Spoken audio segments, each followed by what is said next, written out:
Hello. If you don't know, Bobo Bay is a pet simulation game where you collect, mash, accessorize, and train little creatures to compete in races and other competitions. And this will be my sixth devlog and final devlog of 2023.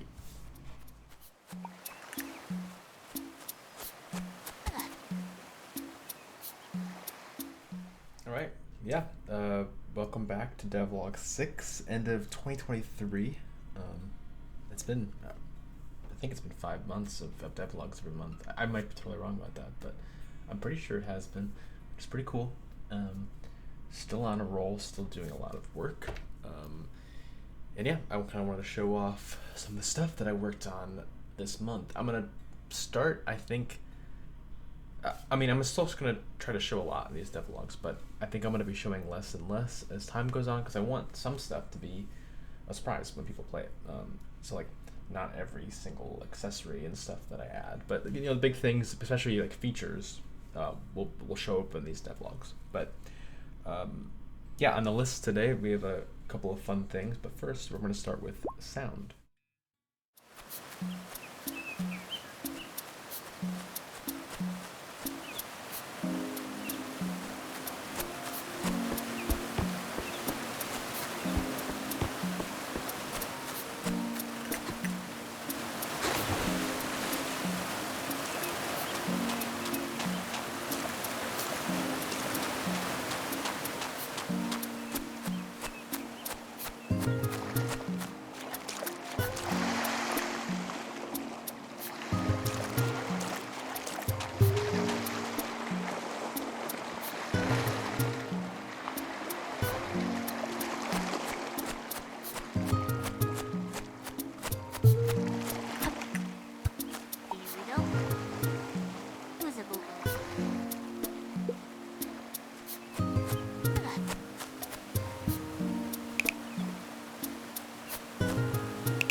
So next I want to showcase some of the UI I did. So before we have the Bobo UI, but now you can actually inspect items. So this is like a snack, and get some more information about it.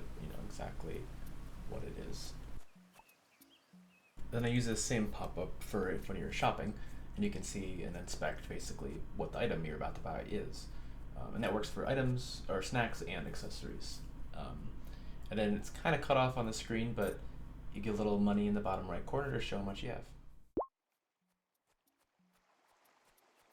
And the last fun feature I want to show off is animal crackers. So animal crackers are like other snacks, except as you can see in the text, they do something a bit different. So you can basically feed it to your Bobo, and they will grow a part. So in this case, with the bunny crackers, so they have bunny ears, and every cracker comes with multiple parts. So you can give it. So this one already has bunny ear, but then it'll grow a little bunny tail.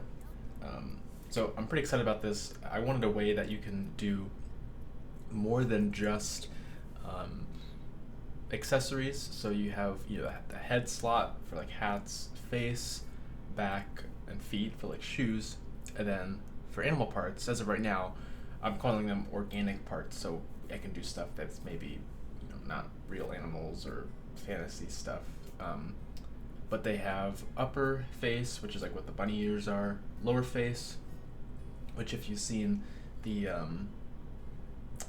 walrus tusks, that's what that is. Head, back, arms, and feet.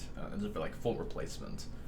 So I have a bunch in there as of now. Before, the tusks were just normal accessories. You could buy them, but that's not how they are. So they can only be grown now, and they can't be removed in the same way. And how that exactly works, I want people to kind of discover as they get in the game. But I think it's a cool way to kind of do it. I didn't really want them to like eat animals, so I think this is a fun way to do it. And yeah, look forward to kind of all the animal crackers that you'll be. So I guess a tease is I just finished like the full penguin, which has I think 4 or 5 parts that you can get. Yeah. And then while I'm here, I might as well show the cell bin. So it's kind of similar to like the Stardew Valley cell bin. The whole point of the game is not to like farm and grow, but you know, if you have an accessory you don't want or a snack you don't want, you can drop it in this bin and you'll get paid out. I'll probably make the payout happen like the next day, but for right now it just happens immediately. It's half the price basically of what that item is.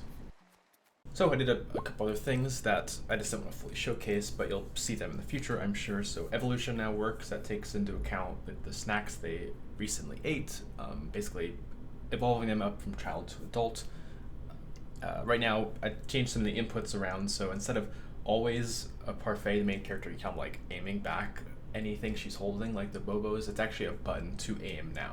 So you can run normally and then aim to throw. It just felt a little bit better. This is a small thing, but the floaty head mesh, the little like thing that sticks out, is now separated from the rest of the mesh set. So now you can actually combine cross-species mesh. It'll be more clear as time goes on, but it's pretty exciting because it allows for even more customization. And did some stuff with like spawning the character when you're going in and out of scenes in the correct spot. Bobos can now punch things, so I'm using the strength stat where they actually can beat up and break down obstacles in their way. And then as you can see early in the video, there's some new snacks that are, you know, kind of the final base fruit snacks, and some of those bigger ones like the loaf. So kind of a core set of snacks that do kind of everything you'd ever want. For, you know, like the first build of the game, there'll be a lot of them, but it works for kind of covering all the different stats. But yeah, next, I'm kind of dedicated to, right now, I'm fully rehauling the AI for the Bobos in the garden. There's a lot of stuff I want to do with it, and just the way I was doing it was terrible. So I am redoing that, and pretty excited about what it's going to allow me to do, especially for like the next devlog. We'll see how much I get done. I'm basically just redoing stuff, so hopefully I have some new stuff, but as of right now, I'm kind of remaking everything. So them wandering around and eating snacks and the mashing. The code is kind of staying the same, but I'm using a behavior tree rather than, I mean, I was using basically no structure up until now. But as I've made the game, it's become clear that I really want it to be robust, like in the garden. I want to be able to do a lot of stuff and feel like these Bobos are real and living things. So it's pretty exciting. I'm excited to start doing some of the new stuff with it. It's not just recreating the old things. And then along with that comes with proper aging. So I really want to do that before this next devlog, which is, I think I've said this in the past like 2, but basically when they get to an adult and how the evolution to going back to square one looks and how the stats transfer over. And there's a couple of fun little mechanics that are added in there that's different from like Chao Garden. So that's it for Devlog 6. Thank you so much. I hope you have a good new year. Obviously, follow on Twitter, join the Discord. My TikTok, I post a lot. But if you just want to get one update every month, YouTube is a good spot to be there. So thank you so much for supporting the development, and I'll see you next time.